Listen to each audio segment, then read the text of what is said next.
Hello po sa inyong lahat mga ka-crypto. Ako po si Pinoy Crypto Trader at sa video na ito ay atin mong pag-uusapan ang tungkol dito kay XRP.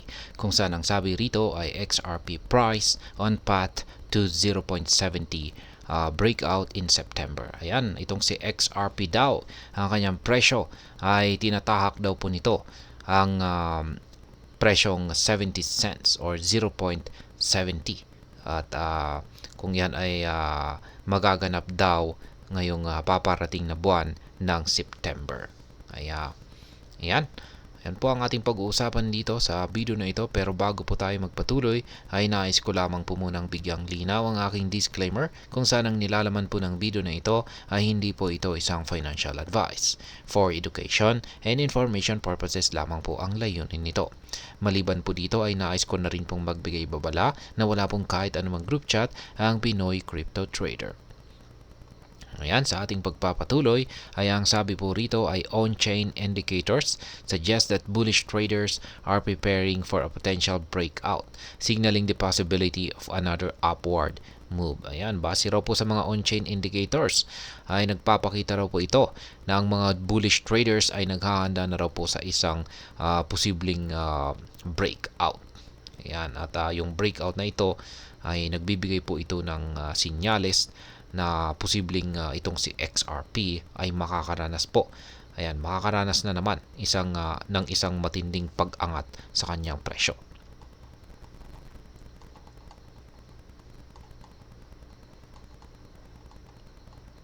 At ayan, XRP price prediction, the path to 70 cents breakout. Yan, ito po yung gusto nating malaman dito, yung prediction na ito. The Keltner channel and balance of power indicators reveal a mixed outlook for XRP, yet lean towards a bullish narrative. Ayan, yung dalawang indicator na ito, yung KC or Keltner channel at saka ang balance of power indicators ay meron daw po itong ipinapakita na iba't ibang outlook or iba't ibang signal para kay XRP. Pero sa kabuuan ay naglalabas po sila or nagpapakita po sila ng bullish narrative or bullish na signal. Ayan, the Keltner channel shows XRP price has maintained a steady climb within the upper and middle bands over the past months, indicating ongoing bullish momentum. Ayan, yan po ang Keltner channel. Ayan, yung kulay ayan, nakikita natin dito, ayan, yung kulay blue na mga linya rito. Keltner channel. Ayan, sabi rito ay ang presyo ng XRP ay nagawa po nitong panatilihin ang patuloy na pag-angat po nito sa loob ng kanyang upper at saka middle band nitong nakalipas na buwan. Ayan. Kaya yan po ang siyang parang nag-i-indicate or nagpapahiwatig na bullish ang momentum or patuloy na bullish ang momentum nitong si XRP. Notably, XRP has corrected to the middle band, now serving as an immediate support around 0.59 or 59 cents. Kaya yan, yung middle band po ng Keltner channel na ito ay nagsisilbing support line ngayon dito kay XRP. Ayan. This level could prove pivotal for the next leg up if XRP price can bounce off the support around toward the 0.63 resistance level is likely. Kaya ayan yung middle band ng Keltner channel na ito. Ayan, kung saan ay nasa mga 0.59 cents.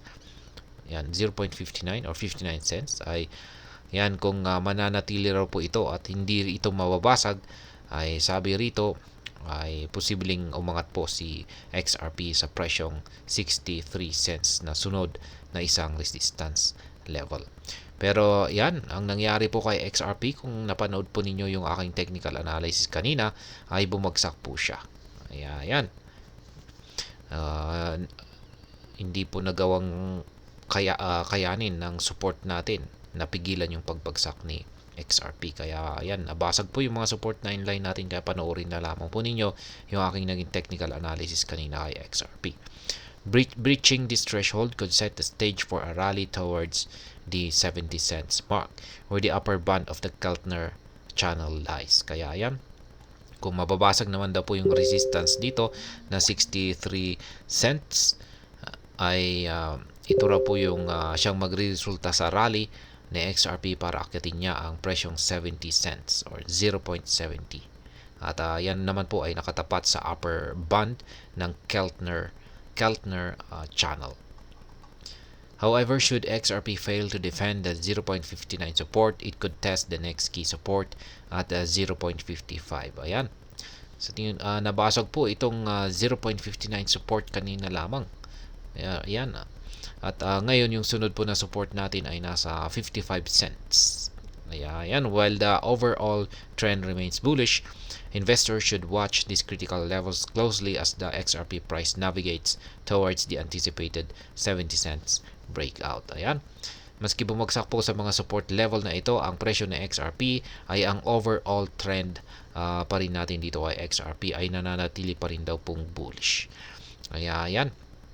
Ito po yung mga critical levels na kailangan daw po nating bantayan habang si XRP ay sinusubukan po niyang akyatin ang or tahakin ang mataas na ang presyong 70 cents or 0.70. Ayan. At hanggang dito na lamang po tayo sa video na ito mga ka-crypto. Sana po ay inyong nagustuhan ang aking paliwanag dito. Kung inyo po itong nagustuhan ay pakiclick lamang po ang like button nito.